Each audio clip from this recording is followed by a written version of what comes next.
గత 10 ఏళ్లుగా ఇరిగేషన్ ప్రాజెక్టులు నీళ్ల కోసం కాకుండా పైసల కోసం కట్టారన్నారు మంత్రి ఉత్తమ్ కుమార్ రెడ్డి. కాళేశ్వరం ప్రాజెక్టు అత్యంత ఘోరమైన తప్పిదమని చెప్పారు. 93,000 కోట్లు ఖర్చు చేసి 1,00,000 ఎకరాలకు కూడా నీళ్లు ఇవ్వలేదని ఆరోపించారు. కాళేశ్వరంపై గత బీఆర్ఎస్ సర్కార్ చెప్పినవన్నీ తప్పుడు లెక్కలేనన్నారు. కేంద్ర జలవనరుల శాఖ సలహాదారు కూడా కాళేశ్వరం తీవ్ర తప్పిదమంటూ పీసీ ఘోష్ కమిషన్ ముందు ఆధారాలతో చెప్పారన్నారు.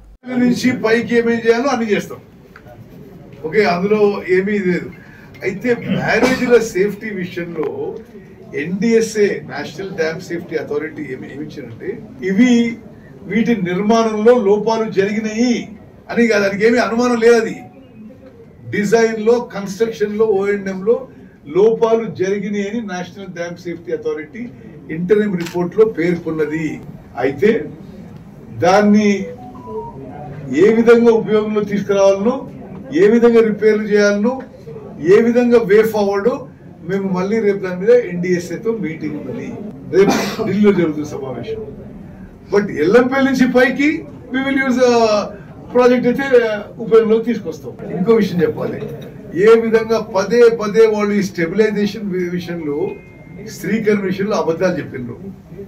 మేము సాంకేతికంగా టెక్నికల్ గా పంపుల ఆపరేషన్ టైము, ఎలక్ట్రిసిటీ కన్సంప్షన్ తో ఒక లెక్కేషన్, ఎంత నీళ్లు వీళ్ళు పంపు చేసినారు, ఎంత నీళ్లు మళ్ళా సముద్రంలో వదిలేసిన విషయం కూడా సీరియస్ గా అనాలిసిస్ చేసినప్పుడు అధికారిక లెక్కల ప్రకారము 5 ఏళ్ల పాటు ఈ 3 బ్యారేజెస్ నుంచి ఉపయోగపడ్డ నీళ్లు 65 TMC, అంటే సంవత్సరానికి 13 TMC, అంటే 10,000 ఎకరం ఒక TMCకి తీసుకుంటే 1.3 lakh acres పర్ ఇయర్ సంవత్సరానికి.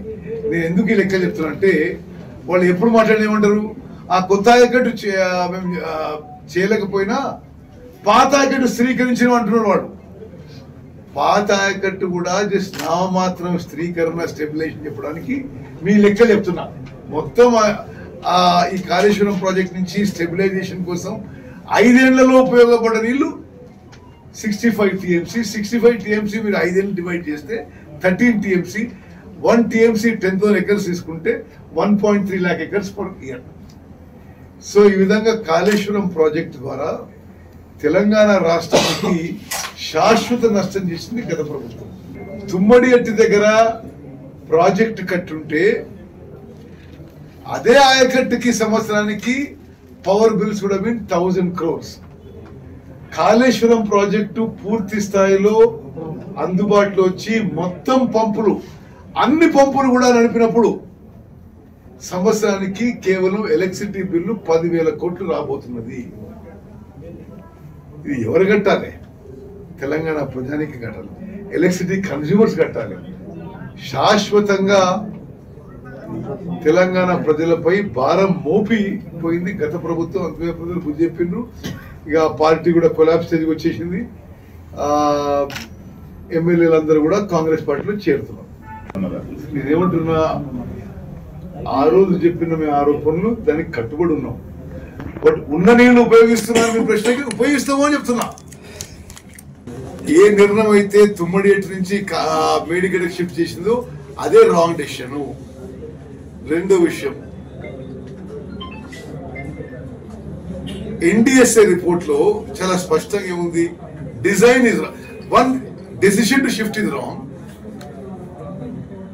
ఈ project design, construction and operation maintenance అన్నిట్లో లోపాలు ఉన్నాయని చెప్పి దేశంలో అత్యున్నత ఈ డ్యామ్స్ అథారిటీ వాళ్లే లిఖితపూర్వకంగా ఇచ్చిండు. So no further